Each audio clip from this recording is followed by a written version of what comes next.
You ask Tiger to solve. This deals with linear equations with one unknown.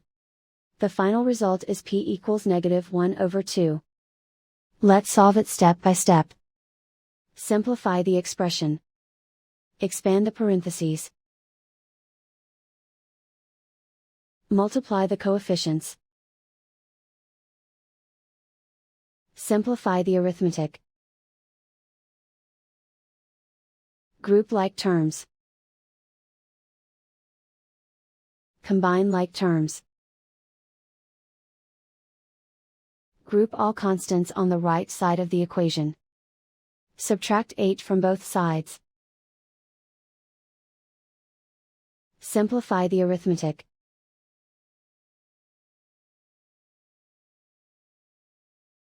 Isolate the p. Divide both sides by 16.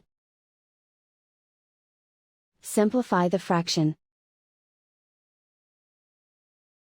Find the greatest common factor of the numerator and denominator.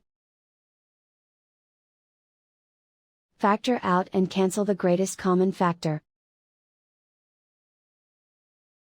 And so the final result is p equals -1/2.